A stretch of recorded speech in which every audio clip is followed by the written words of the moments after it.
Welcome, everybody, to Wisestake.com MMA DFS podcast. I'm your host, Jeff, aka Wigspitter, coming at you with another UFC fight night on Fox 30. Eddie Alvarez versus Dustin Poirier 2. Yeah, they're running it back because Dustin Poirier said he couldn't see out of his eye when he got kneed by Eddie Alvarez. It's going to be an interesting fight card. There's top to bottom. There's a lot of great exciting fights, some knockout potentials, and some submission specialists that could put some people to sleep or tap them out. Let's get to it. Actually, before we do that, if you're not already a Wisestake.com subscriber, head on over to Wisestake.com. We have MMA event passes for $4.99. You'll gain access to all the premium content, the live stream the day of the event, and 24-hour day, 7-day chat room. And also, if you play MLB DFS, we have day passes for $2.50. You'll gain access to the articles that are written by all the analysts. Normally, there's 2 to 3. Cam G DFS also puts out a cheat sheet with the top plays of the day. The nation's been on fire, as well as you'll gain access to the profiling session in the morning, where the CK or Pauly D walk you through the entire breakdown of the slate. They show you step by step on what they look at on each matchup. So it's a great learning opportunity for you if you want to learn how to play MLB DFS. But let's jump right into the card. The first fight on the card is Devin Powell versus Alvaro Herrera. Devin Powell's salary is $8,400. He's a minus 125 favorite at the time of this recording. Alvaro Herrera's salary is $7,800, and he's a 105 underdog. Both these guys are on losing streaks. Devin Powell's on a 2-fight losing streak, both by decision. Alvaro Herrera is on a 2-fight losing streak, and both of them are by submission. When he first came into the UFC in his debut, he had a knockout win over Ramos. Now, Herrera is a power striker. That's basically, from the video that I've seen, that's basically all he does is just go for the power strike. Look for that knockout shot. Now, if Devin Powell can avoid that knockout shot, I think he's more of a technical striker as opposed to Herrera, who's going to be more of a brawler, swing for the fences type guy. I think Devin Powell's probably going to push this fight to a decision and possibly get a split decision here. He may land multiple takedowns. It's a possibility he could get a submission victory over Devin Powell. He does have 3 submission wins in his career. And Herrera has shown that he has been submitted. He is on back-to-back losses by submission. Is it possible that Herrera has 3 losses in a row? It's probable. Devin Powell's a tough guy, but from a DFS standpoint, I think Devin Powell may be more of a cash game play as opposed to a GPP play. Herrera, I mean, it's a boom or bust type play if you're building multiple lineups. I think he does have the power upside of it, but I'm not sure if he's going to be able to catch Devin Powell in something like that. But moving on to the next fight, I do like Devin Powell to win that fight, and I think it's probably going to be by split decision. Moving on to the next fight, we have Randa Quiet Storm Marcos going up against Nina Ansaroff. Randa Marcos is a gritty grappler. She has shown that she has pretty aggressive takedowns. She's a decent striker. I wouldn't say that she's a very technical striker. She's more of a... She doesn't necessarily throw a lot of punches, like it's not necessarily high volume, but she does throw a decent amount of strikes. She averages three significant strikes landed per minute. But Ansaroff is more of a high volume striker. She trains with, of course, her girlfriend Amanda Nunes. She averages about 5.22 strikes landed per minute. I think this fight is probably, if Ansaroff can avoid getting taken down by Marcos and grinded, I think Ansaroff is probably going to pull off a decision victory. Um, Ansaroff's salary is 8,500. She's a minus 150 favorite. Marcos' salary 7,700. She's a plus 130 underdog.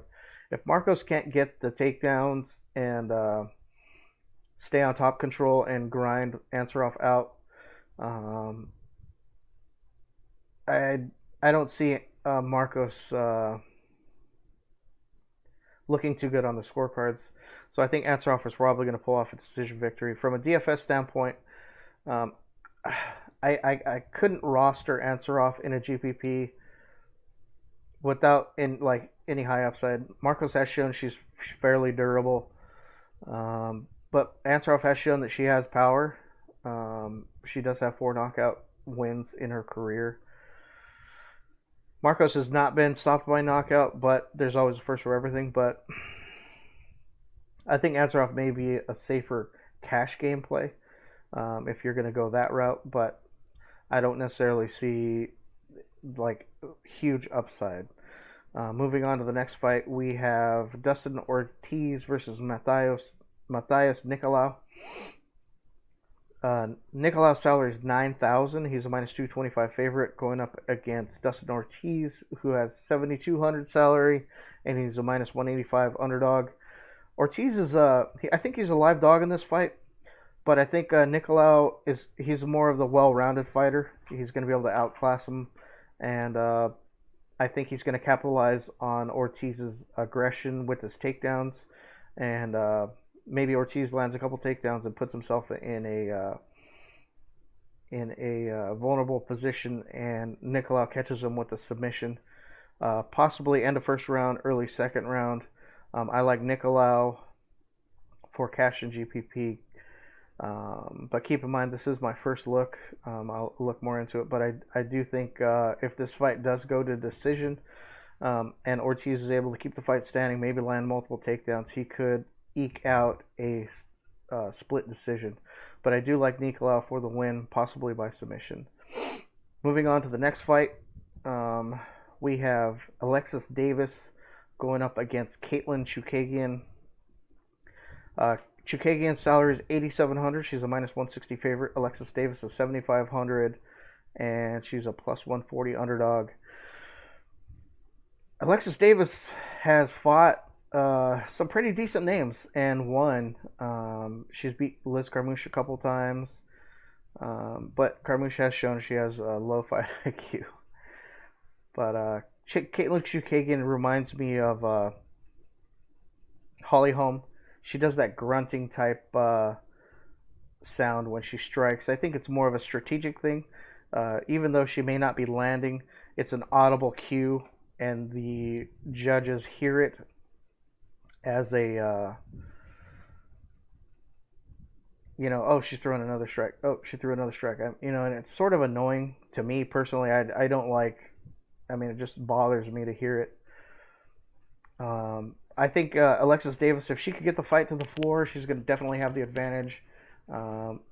She's going to have to avoid getting the accumulation of strikes, because Caitlin Chookagian is probably going to put it on her. She's going to keep the fight standing, definitely. She fights well from distance. I think Caitlin Chookagian is probably going to win this fight by decision. From a DFS standpoint, this is another fight I'm going to cross off. It doesn't necessarily have very much appeal when it comes to there's not really much upside when it comes to rostering either one of these ladies. I think Chookagian may be, like I said, safe for a cash play. So far, that's pretty much par for the course when it comes to the undercard here on the early prelims. Now, moving on to the next fight, we have John the Bull Makdessi going up against Ross Pearson. Ross Pearson's salary is 7,300. He's a plus 150 underdog. Makdessi's salary is 8,900. He's a minus 170 favorite. This is probably, I think a lot of people are counting out Ross Pearson. He's a well-rounded fighter. When he first came in, he had a lot of buzz behind him, but his game hasn't necessarily evolved with MMA. Uh, he's sort of stuck. He's sort of stagnant. He stayed in that same boxing type, you know, gritty grappler type thing. He hasn't necessarily evolved his game. Makdessi is another wild card because he has talked about retiring, I believe. Um, I think he trained at TriStar before, and then he moved to Rufus. Uh, Rufus fight.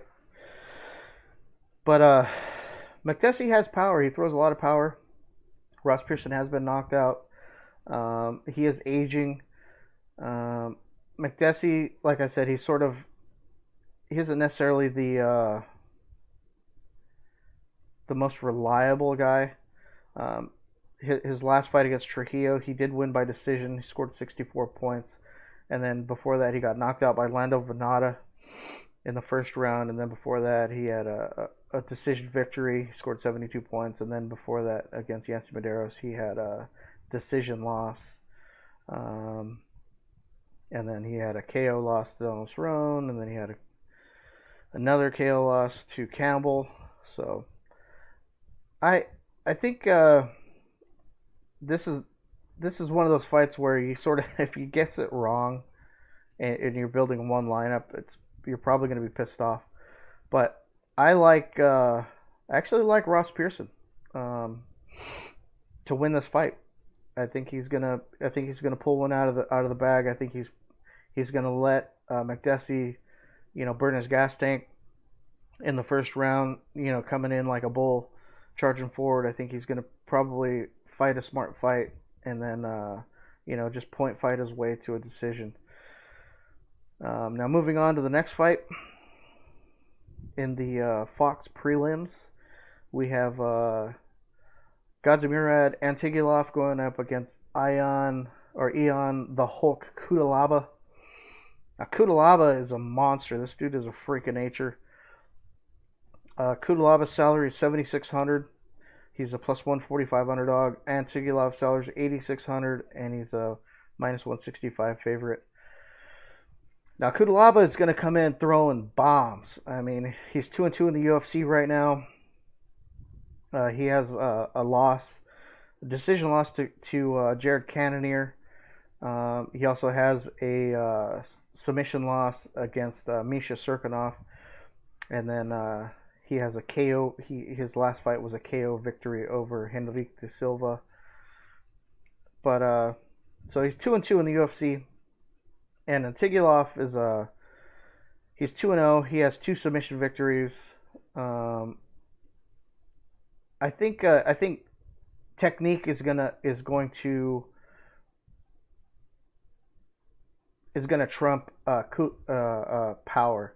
What's going to happen is I think Kudalaba is going to come in like a bull in a china shop. He's going to try to catch Antigulov with one of those haymakers, and I think Antigulov is going to just get in the clinch, drag him to the ground, and then it's going to be a fish out of water, and Kudalaba is going to have another submission loss on his record. I think Antigulov is going to win this fight by submission, possibly first round. But Kudalaba, I think, is definitely worth a GPP flyer if you're building multiple lineups because he does have knockout upside. Antigulov does have 2 knockout losses in his record.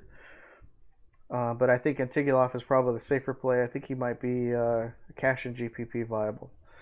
Now moving on to the next fight, we have a very intriguing fight. Cajun Johnson versus Islam Makhachev. If you're not familiar with Cajun Johnson, he's excuse me.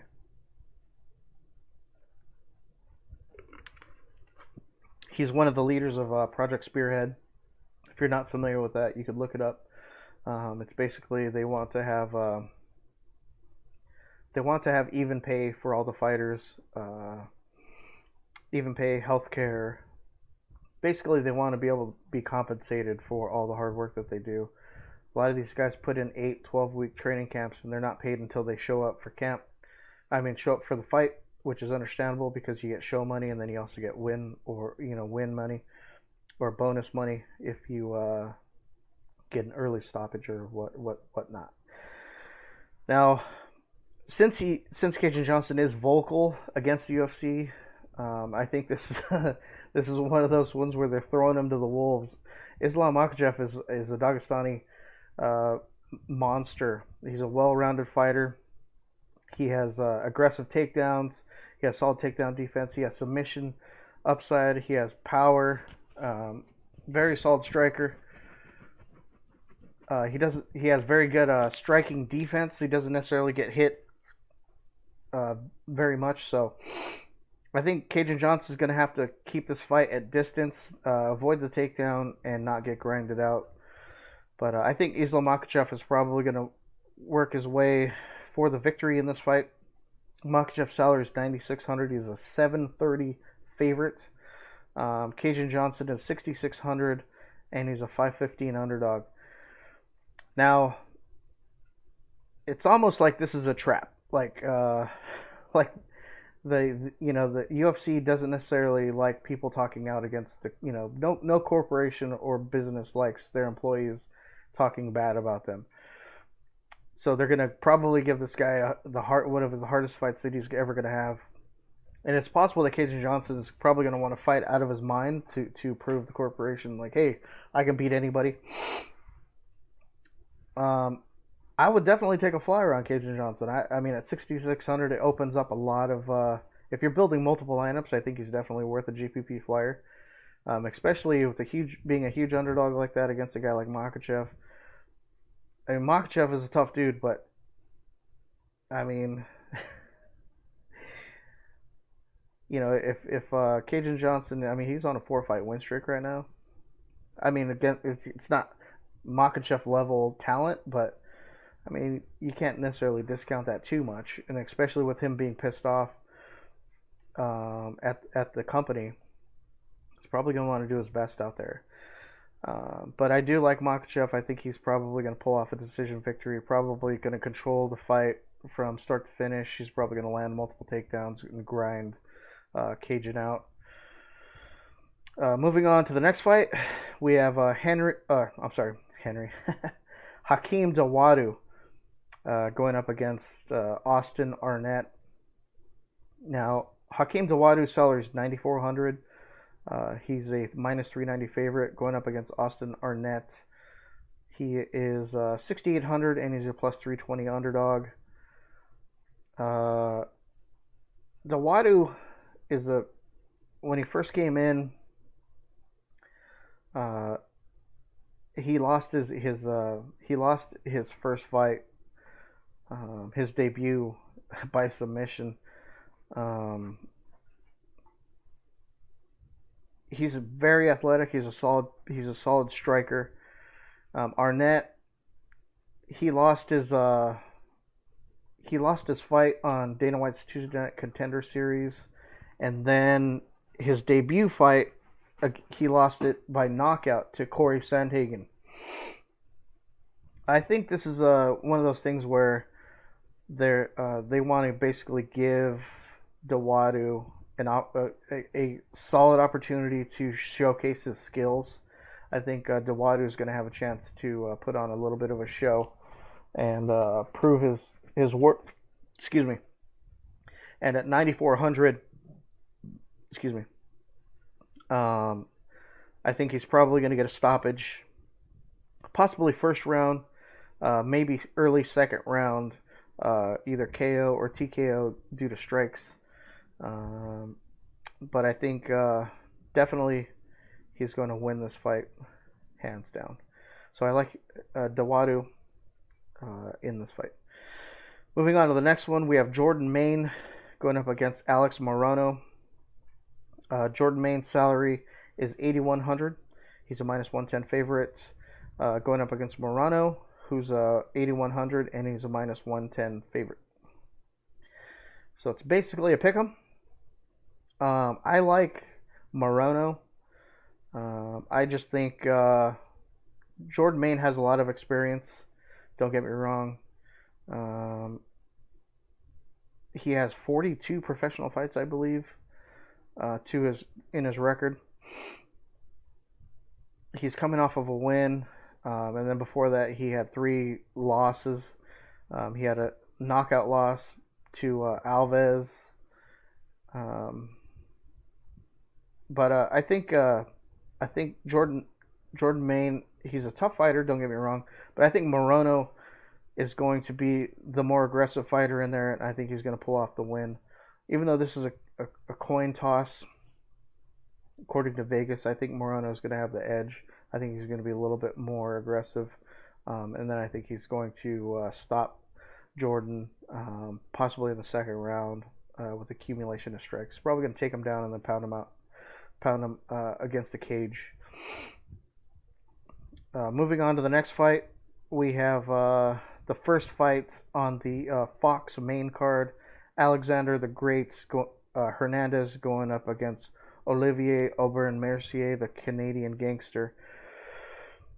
Now, Alexander, it's hard to say because his first fight he ran through Beneil Dariush in the first round. I mean, you can't really go off of that.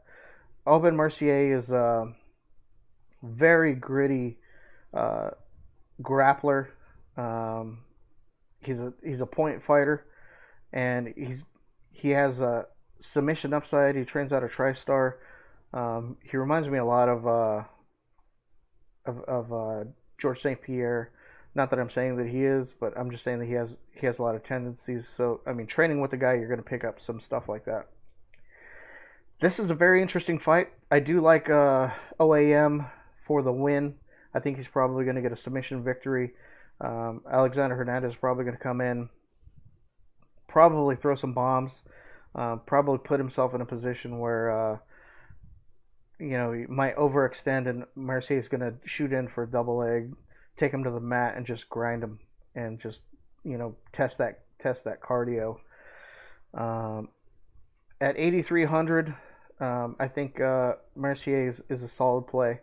Hernandez, I mean, it's sort of a wild card because you don't really know, how he's going to be able to react to a pressure grappler like Mercier. But I like Olivier Aubin-Mercier in this fight. Now moving on to the next fight, we have Joanna JJ going up against Tecia Torres. This fight is man, I mean I like it. Tecia Torres' salary is 7,000. Sorry, 7,000. She's a plus 255 underdog. Joanna's salary is 9,200, and she's a minus 310 favorite. This fight is probably going to go to decision. I don't see Joanna stopping Tecia. Ticia's a fairly durable fighter. She's scrappy. She has solid takedowns. She has solid takedown defense. Both these ladies are going to just stand and bang. Joanna, if ever since the loss to Rose, she hasn't necessarily thrown the high amount of volume. I'm sorry, that we're accustomed to seeing out of her. In her last fight, the last fight against Rose, she did throw 145 significant strikes. She had 73 fantasy points in the loss, but that was a 5-round fight. Now, if this fight goes all 3 rounds, it's a possibility she could throw 150 strikes, which is going to score well with the decision. Tecia Torres is in the same boat. She's a decent striker. She'll shoot for takedowns occasionally, not necessarily a lot, but she has upside. And at 7,000, if you can get her, let's see here. So in a decision loss against Andrade, who's just a straight monster. I mean, Andrade just picked her up and slammed her multiple times, controlled the fight.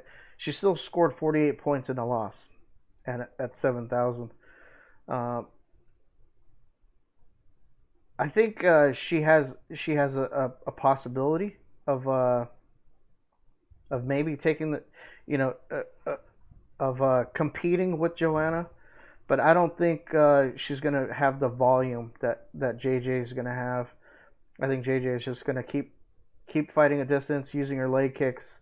Um, the solid striking that she has. I think uh, Joanna Jacek is gonna um, throw a high volume amount of strikes, so she should pay off her salary. I'm guessing she probably scores in a decision, even in a 3 round fight. I think she probably scores 90, 95 to 102 points, 90 to 102 points. I think that's a and her salary's at 9,200, so that's definitely at value and a slightly above value. But I like JJ for the win. Tisha's a solid fighter, but I think she's just going to get outclassed here. Now moving on to the co-main event, we have Jose Aldo versus Jeremy Little Heathen Stevens. Uh, Stevens' salary is 8,000. He's a plus 110 underdog.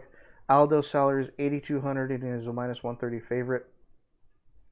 Um, Stevens is on a 2-fight win streak right now. Like he he destroyed Josh Emmett with those elbows. Like man, he smashed his face. I mean, I feel bad for Josh. Josh is one of my favorite fighters to watch, and man, he fractured his face, man, with those elbows. It's pretty messed up.